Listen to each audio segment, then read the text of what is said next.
Olá pessoal, sejam todos muito bem-vindos a mais um episódio do ScalaCast. Eu sou o Davi Gomes, host do podcast, e neste episódio nós vamos falar sobre observabilidade e os valores que esta prática pode trazer para um negócio. Tá?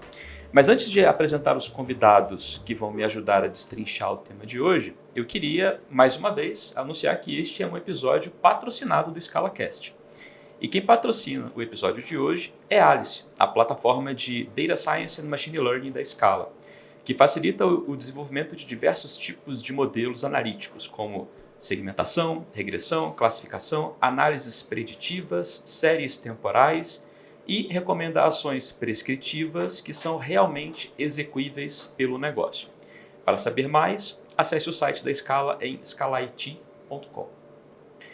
Bom, agora apresentando aqui os nossos convidados. Eu recebo aqui hoje Luiz Schwartz, que é tecnólogo com 30 anos de carreira, faz parte do Client Solution Team da Scala, como especialista nas abordagens de observabilidade, SRE e FinOps, atua no desenho de soluções de observabilidade com a utilização de recursos de inteligência artificial e automação, sempre com foco na otimização e agilidade operacional, além do apoio à qualidade e experiência dos usuários de serviços digitais. Schwartz, seja muito bem-vindo ao ScalaCast. Prazer, Davi. Obrigado pelo convite. Joia. Além do Schwartz, eu recebo aqui hoje também Larissa Guerra.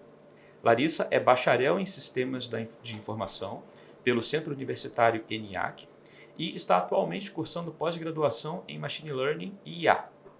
Com uma trajetória dedicada à transformação digital, Larissa atua como executiva de negócios na Scala, com foco em soluções digitais, incluindo inteligência artificial, automação de negócios, observabilidade, cloud e cibersegurança. Sua experiência abrange tanto prospecção e qualificação de clientes, quanto a gestão de oportunidades, sempre buscando inovação e melhorias contínuas no ambiente de negócios. Larissa, seja muito bem-vinda ao ScalaCast. Muito obrigada pelo convite, Davi. Joia.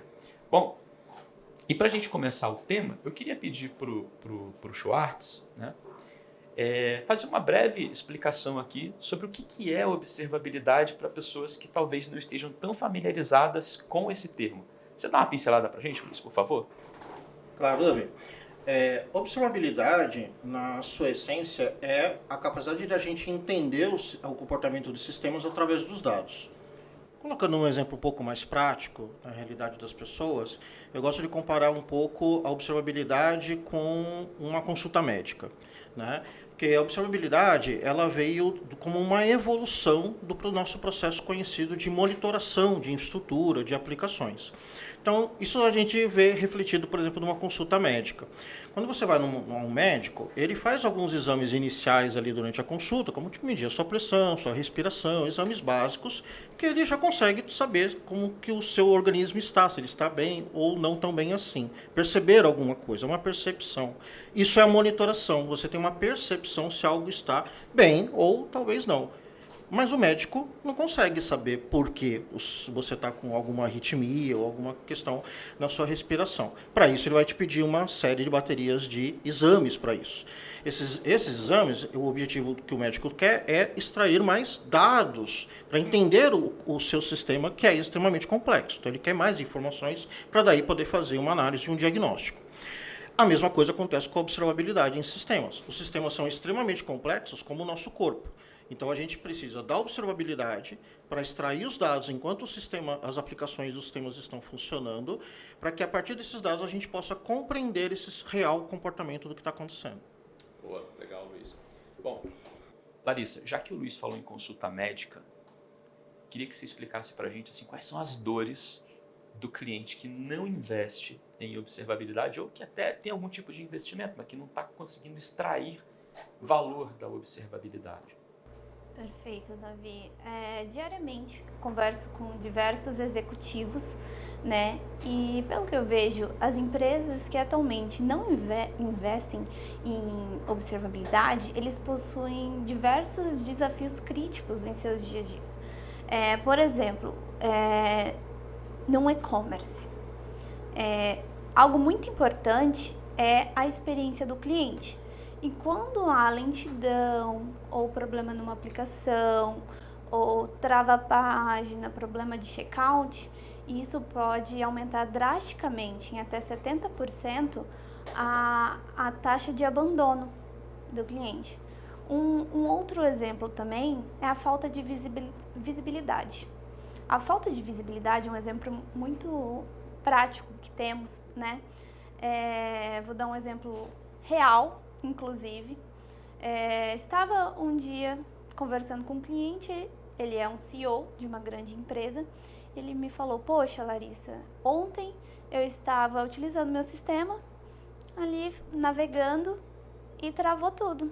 Travou a aplicação, eu não sabia o que fazer, começou a travar meu sistema, e aí eu peguei meu telefone, né, liguei para o meu gerente de infraestrutura e falei, e aí, o que está acontecendo? E ele não tinha uma resposta previamente pronta ou ele nem sabia que aquele evento estava acontecendo. Então, a falta de visibilidade é algo muito... É uma dor muito grande hoje em dia no mercado. E isso pode impactar diretamente na experiência do cliente e também, como eu disse, no aumento de taxa de abandono. Porque sabemos que hoje em dia uma experiência fluida é totalmente importante para que a taxa de conversão de vendas aumente. E geralmente as aplicações elas dão problema justamente quando o CEO vai usar, né? Curioso isso, né? Exatamente. E geralmente é de madrugada ou no feriado, né? Exatamente. É uma dor mesmo, né? No final das contas. É uma dor muito prática. Schwartz, e na sua visão, assim, quais são as dores enfrentadas por clientes que ainda não chegaram lá com a observabilidade? Então, Davi, acho que a dor é o que leva a ter a observabilidade, né? Porque é a questão da percepção de você estar às escuras e às cegas, né? Sem a observabilidade. Por que isso acontece, né? Os sistemas são extremamente complexos, né?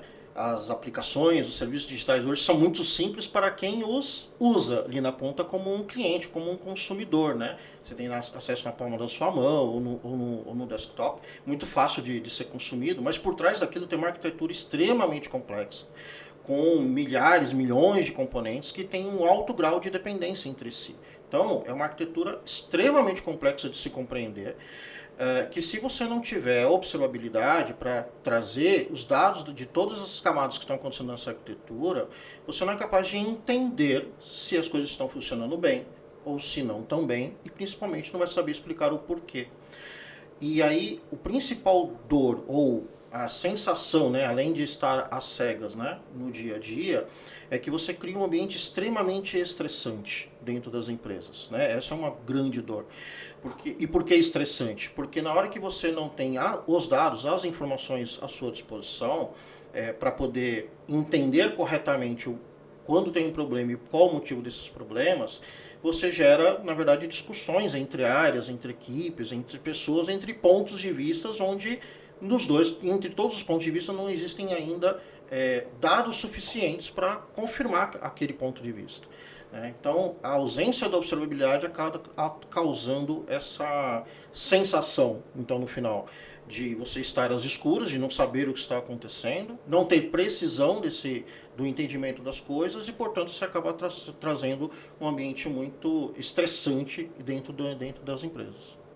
Ô, Luiz, você usou um termo assim, né, de estar às cegas, né? No início da minha carreira eu trabalhei com observabilidade, mas na época tinha outro nome, era monitoração. Então, sem querer entregar a idade aqui, mas era um pouquinho diferente. Mas é curioso que, na minha experiência lá atrás, eu já percebia que cada área tinha suas ferramentinhas, seus scripts ali para monitorar o seu nicho, né? Então, os DBAs tinham ali as ferramentas para monitorar table space, para monitorar, né, a necessidade de reindexar tabelas, etc. e tal.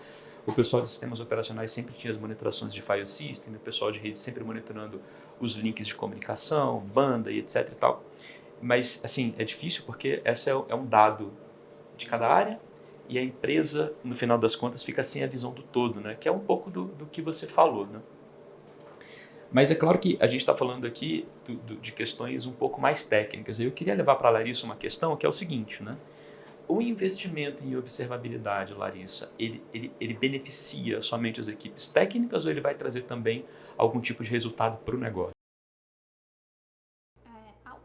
observabilidade, sem dúvida nenhuma, ela beneficia tanto a equipe técnica quanto, na verdade, principalmente a equipe de vendas e marketing. Um exemplo muito prático é a performance em e-commerces. Quando a gente monitora uma aplicação de ponta a ponta, você consegue manter uma fluidez e uma estabilidade daquela aplicação, trazendo uma melhor experiência para o cliente, fazendo com que a conversão de vendas aumente drasticamente. E pelos estudos Gartner, Forrester, né, empresas que implementam observabilidade em sua empresa de forma eficaz, né, porque é muito importante fazer essa implementação da forma correta, conseguem aumentar em até 10% a taxa de conversão de vendas com essa monitoração. Além disso, é muito importante a parte de interrupção, né? Porque quando o cliente está numa jornada de compra e ele é interrompido por algum tipo de problema naquilo, isso pode gerar um dano muito drástico. Isso pode gerar um dano muito severo à marca daquela empresa. E isso é muito importante, até mesmo para que a gente confie, né? Os clientes normalmente querem confiar nas empresas que elas estão comprando. Então, isso pode custar milhões, porque uma interrupção pode levar horas, até mesmo dias, com a falta de visibilidade. Se for numa Black Friday, se for no Dia das Mães, então realmente pode chegar a milhões ali o prejuízo. De fato, tem essa questão. E na sua visão, Schwartz, assim, que benefícios você acha que a observabilidade traz para empresas que de fato conseguem trilhar este caminho?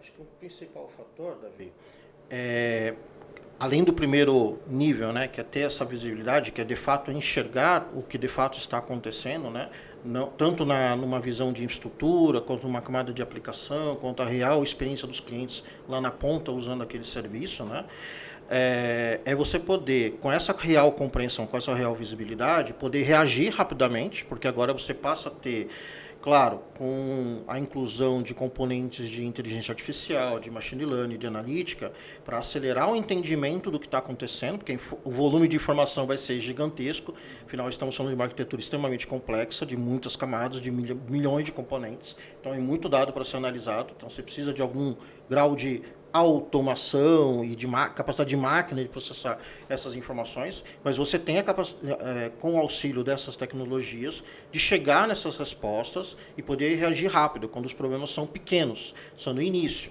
Então, se estamos falando num cenário de uma Black Friday, em que você tem milhões de clientes querendo ser atendidos ao mesmo tempo, e você quer que todos tenham sucesso nessa experiência, você precisa reagir rápido para que você impacte o menor número de pessoas possíveis e que isso possa fluir da maneira mais tranquila possível no atendimento a eles. Boa. Ô Luiz, na sua fala anterior, você fala que os sistemas eles evoluíram, né, para atender esse tráfego maior quantidade de usuários. Hoje a maioria das transações são transações online no final das contas, né? E para isso elas ficaram mais complexas também, mas mais complexas e ao mesmo tempo mais resilientes, né, com uma capacidade maior. A observabilidade ajuda, inclusive, nesse sentido, né? Mas ter essas aplicações com essas arquiteturas mais modernas e observabilidade nos deixa livre de problemas do ponto de vista técnico? Não, Davi. Infelizmente, os problemas não acabaram, né? Na verdade, você tem até muito mais problemas hoje do que vocês tinham nos sistemas monolíticos, né, tradicionais, né? O que você busca com essa nova arquitetura é você ter uma arquitetura altamente escalável para que ela seja flexível para atender, desde você atender centenas de clientes a milhões, bilhões de clientes sem limites, né? Então você ser capaz de atender a toda e qualquer demanda. Só que isso exige que o sistema seja muito mais robusto do ponto de vista de arquitetura para ele fazer essa elasticidade. Só que esses sistemas, ou essas aplicações e serviços sendo prestados, eles estão em constante inovação, em mudança, você está sempre entregando novas funções dentro dos serviços, novos serviços dentro de aplicativos, e essas mudanças de ambiente vão trazer consigo, inevitavelmente, problemas. Né? Tudo que você está gerando, propondo de inovação, ou de mudança, ou de novidade, vai trazer um grau de risco, mas as empresas querem comprar esse risco porque elas querem oferecer algo diferente, algo melhor ao mercado que precisa ser testado. Né? Então, correr esse risco não é um problema. A questão é, você precisa ter observabilidade para que você esteja vendo isso acontecer em tempo real e poder reagir o mais rápido possível em cima disso. Né? Então, de maneira que você não vai deixar de ter problemas, mas agora os problemas podem ter um grau de impacto muito menor, e você vai saber exatamente onde está impactando com alta precisão, né? Ou seja, qual é o serviço, em qual etapa do uso do meu serviço o cliente está sendo afetado. E com isso você consegue tracionar melhor as ações internas da empresa para que o atendimento ocorra da melhor forma possível. Joia. Tem um autor que eu gosto muito, que é o Nassim Taleb. Ele escreveu um livro que ele escreveu, chama A Lógica do Cisne Negro, que é bem interessante, e ele parte a premissa do livro, né, é baseada no fato de que há muito tempo atrás, né, antes de descobrirem o continente australiano, cientistas acreditavam que todos os cisnes eram brancos, né, até que na Austrália encontraram pela primeira vez um cisne negro. E tem até uma frase que ele fala no livro, que é bem interessante, que é: a ausência de evidência não é evidência de ausência. O que ele quer dizer com isso? Né? Que existe sempre aquela questão do imponderável, né? Aquele do imponderável, que é o desconhecido, né? Aquele problema que a gente não consegue, sob nenhum tipo de previsão, né? Adivinhar que aquilo ali vai acontecer por alguma razão. Né? Me parece que a observabilidade nos ajuda a estar mais preparado para esse tipo de cenário. Né? E aí está fazendo uma pergunta para você, tendo este contexto, né?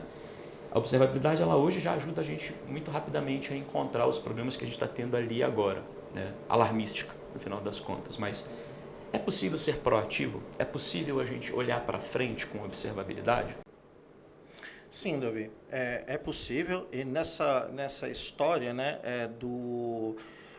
da ausência de evidência não é evidência da ausência, as áreas de tecnologia ou o tradicional monitoramento, né, viveu muito com um outro tipo de termo, que era os painéis de melancia, né, que você olha, está tudo verde, mas se você olhar mais a fundo, com observabilidade, você vai ver que tem muita coisa vermelha ali que indica problemas. Né? Então, aparentemente está tudo bem, aparentemente não existe evidência de problema, mas os problemas estão lá acontecendo. Então, a observabilidade vem numa primeira onda, muito rapidamente, né, no início dos projetos, atendem a essa primeira onda.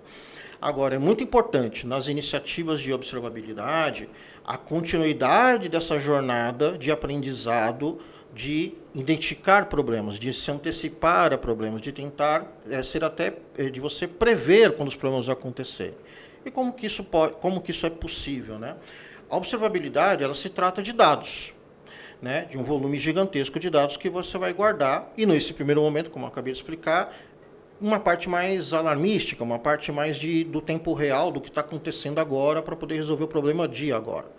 Só que esses dados, eles são retidos e guardados. Isso vai formar um histórico muito rico de dados. O que nos permite, nas atuais tecnologias que nós temos à disposição, de modelos de machine learning, modelos analíticos, de aplicar sobre esses dados para aprender padrões de comportamento. Então, você vai aprender o padrão de comportamento, sim, do seu cliente, você pode aprender o padrão de comportamento do seu sistema, tem seus picos e seus vales, seus momentos de estresse, seus momentos de folga. E aí você consegue olhar também para o padrão de comportamento dos problemas, para janelas de reincidência, de repetição dos problemas. Porque os problemas, eles se repetem, eles voltam. Né? Então, você consegue entender esse padrão. Né? Então, através de modelos de analytics e com o uso de inteligência artificial, modelos, né, de machine learning, você consegue entender esses modelos e começar a olhar mais, usar os dados do passado para projetar o futuro, para você tentar se antecipar. Porque na hora que você entender que esses modelos te darem, identificar os padrões de comportamento, você vai ser capaz de reagir antes até do que os problemas aconteçam, porque você já vai identificar as tendências de que está caindo de novo numa janela de recorrência de um determinado tipo de problema, que você já sabe qual é a causa dele, então, portanto, você consegue agora prevenir, tomar uma ação antecipada e evitar que os problemas aconteçam. Legal, legal. Ô Larissa, agora trazendo um pouquinho para você, né, com base na explicação que o Schwartz deu aqui. Como é que empresas que estão, de fato, fizeram investimento em observabilidade, né, e estão começando a extrair valor do investimento que fizeram, que tipo de resultado que essas empresas estão obtendo? Empresas que estão investindo de forma estratégica em observabilidade atualmente, os resultados estão sendo bem legais. Segundo Gartner, tem até uma redução de 60% de tempo para resolução de incidentes. Isso é algo muito grande, muito relevante, e isso acaba fazendo com que a equipe de TI gaste o seu tempo para otimizar a jornada do cliente, trazendo uma jornada mais fluida, aumentando a taxa de conversão de venda. Em termos de ROI, eu vejo que o ROI ele vem tanto na redução de custos com incidentes, né, quanto no aumento de receita. Empresas que geralmente calculam o Apdex, eles geralmente têm um aumento no NPS de até 20%. Então, isso basicamente se traduz em um aumento de conversão de vendas, né, e um aumento de receita. Isso, eu acho que são resultados muito relevantes que as empresas estão tendo nesse momento. Schwartz, tem uma coisa que eu sempre achei muito difícil demonstrar os problemas, né, que a observabilidade consegue evitar, né, do ponto de vista técnico, né, mais especificamente, né? Você consegue compartilhar com a gente alguns resultados práticos, né, que clientes vêm obtendo, ganhos práticos de clientes que estão fazendo investimento e estão sendo bem-sucedidos com observabilidade? Sim, Davi, acho que exemplos práticos, acho que toda iniciativa de observabilidade, quando ela é bem trabalhada, ela chega em resultados muito interessantes. É claro que, como você falou, numa primeira percepção, se vê uma redução ali de alertas, né, ou de acionamento de equipes, porque você passa com esse grande volume de dados, com apoio de analíticos e tal, uma identificação muito mais precisa, um engajamento mais preciso das equipes, você não engaja mais as equipes incorretas. Isso é um problema de banco, vamos chamar alguém de banco e não incomodar o pessoal da aplicação e vice-versa. Mas isso é uma primeira onda quase que dia zero que você vê, e aí entra nesse cenário que você comentou, da questão de, às vezes, ter uma dificuldade de demonstrar, né, esses resultados, porque aquilo entra no dia a dia e fala, ok, a partir da observabilidade, agora temos problemas mais precisos, então os problemas são menores, problemas resolvidos, né? Eu já tenho uma folga agora da minha capacidade operacional para seguir trabalhando, né, com melhor tranquilidade e um ambiente até mais pacificado. Porém, com essa grande massa de dados e com essa precisão de informação, de quando os problemas acontecem, você passa a ter também uma grande identificação de contexto que as coisas acontecem. Então, você passa a ter mais informações do que não existiam antes. Como, por exemplo, quantos clientes foram afetados por esse problema? Qual é o canal, qual é a jornada específica dentro da minha aplicação? Será que alguém que está fazendo fazendo todo um cadastramento de onboarding na minha aplicação? Será que esse problema está afetando o pessoal logar dentro do meu aplicativo, consultar um saldo, fazer uma simulação de crédito? Qual é a jornada específica no uso do meu serviço que está sendo afetada por determinados problemas ou anomalias de comportamento? Então, essas informações, né, trazem um contexto adicional que ajuda a entender melhor como está funcionando esses ambientes, né? E aí você fala, bom, o que isso traz de mais resultados ou de mais valor? Porque você passa a levar informação relevante e importante para outras áreas. Agora, se a monitoração era uma coisa muito dentro de um silo, dentro de um num processo de identificação de alertas, incidentes, de NOC, para troubleshooting. Agora nós estamos falando de informações que dão um entendimento de impacto para o negócio. Agora a área de negócio, a área de produtos, consegue saber que aquele problema técnico que aconteceu e já foi solucionado afetou quantos clientes, afetou qual jornada dentro daquela experiência. Então, com esta informação, na hora que você começa a tratar os problemas e mostrar que tecnicamente, no dia a dia, você está resolvendo eles mais rápido, que agora não levam horas, levam minutos, ou até numa automação imediatamente em segundos, você mostra que você passa a impactar menos clientes, menos vendas, afetar negativamente de maneira menor os indicadores críticos para o negócio, por exemplo. Legal. O que você trouxe sobre observabilidade me dá a entender que é um processo de evolução e amadurecimento contínuo ao longo do tempo, né? E que me faz lembrar, né, citar mais uma vez o Nassim Taleb, um outro livro do Nassim Taleb que é o Antifrágil, né?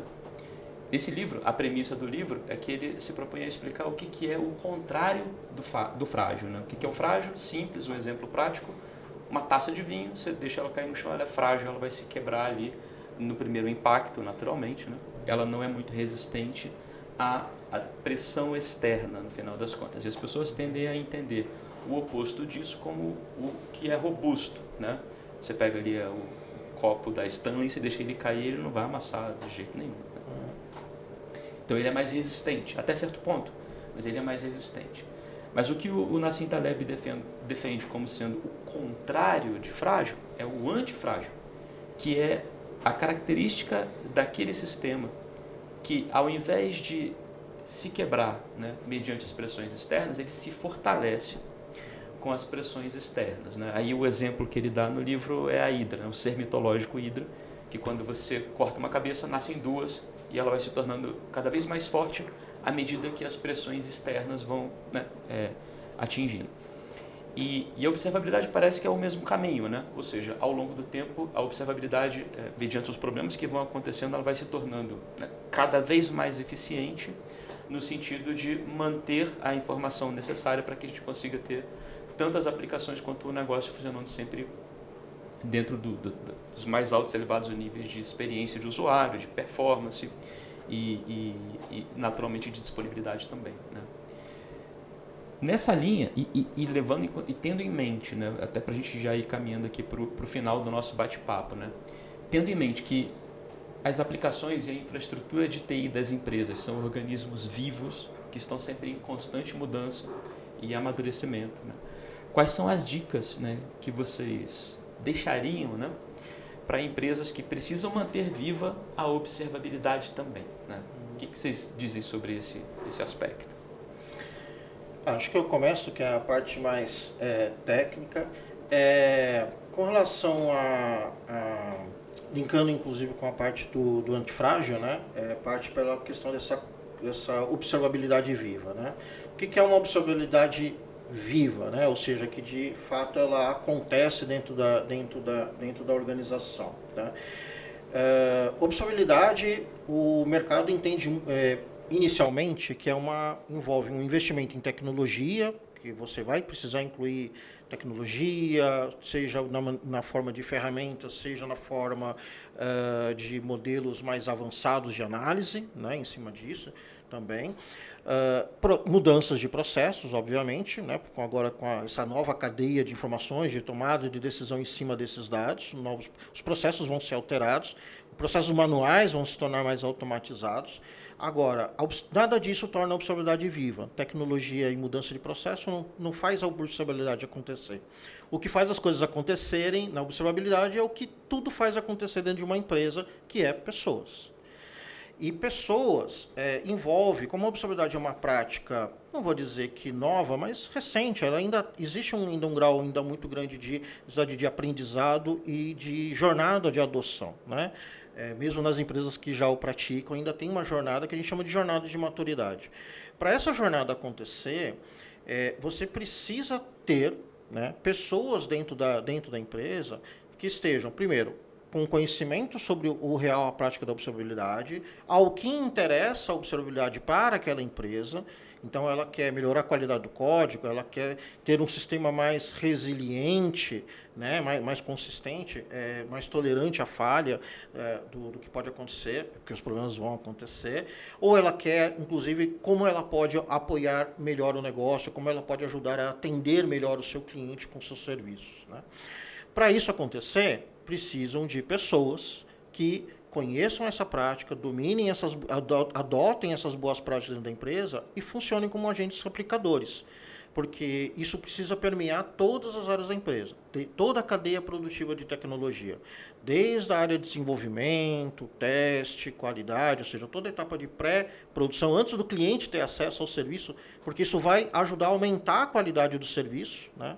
Então, isso faz com que os sistemas já nascem mais robustos, ou mais fortes, ou mais antifrágeis nesse sentido, ter uma operação melhor, e apoiar também toda a condução do negócio. Então, essas informações, elas precisam, essa prática, na verdade, não é mais do que a informação, mas a prática precisa ser disseminada pela empresa, por todas essas áreas, até o ponto em que as pessoas, dentro de cada área, dentro das suas pequenas tomadas de decisões do dia a dia, das suas responsabilidades, elas se apropiem desses dados, elas se apropiem da observabilidade como algo que vai apoiá-las nas melhores decisões a serem tomadas para a melhor jornada dos trabalhos.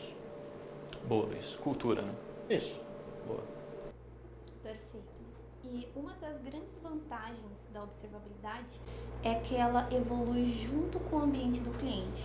Quando uma empresa adere à observabilidade, com certeza a empresa vai crescendo, sua arquitetura vai mudando, ela adere a novas tecnologias e a observabilidade vai se ajustando a esse tipo de arquitetura, a esse tipo de tecnologia.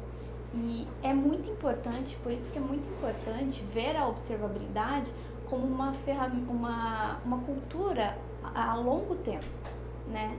E não uma solução one time, entende? E por isso que é muito importante treinamentos contínuos, revisões de métricas, dashboards, sempre para a gente analisar se aqueles dados que estão sendo tragos, se eles realmente ainda estão relevantes. Essas revisões são muito importantes, sempre serem vistas. Quando isso é bem feito, a gente consegue garantir que o resultado no final seja totalmente aproveitado. E investir em observabilidade, a gente não vê como um custo, e sim como uma estratégia para alavancar a sua receita. Maravilha, maravilha. Luiz, Larissa, muito obrigado pelo tempo de vocês aqui para falar sobre observabilidade aqui no ScalaCast. Como é que as pessoas acham vocês nas redes sociais? No LinkedIn podem me procurar @LarissaGuerra. O meu é um pouco mais complicado, é Luiz Schwartz 76, aí nas redes aí. No Instagram você não fala de observabilidade não, né? Não, falo de outros assuntos mais esportivos. Corinthians. Muito obrigado, Luiz, muito obrigado, Larissa, e muito obrigado a todos que tiraram uns minutinhos para assistir aqui o nosso ScalaCast. Até a próxima.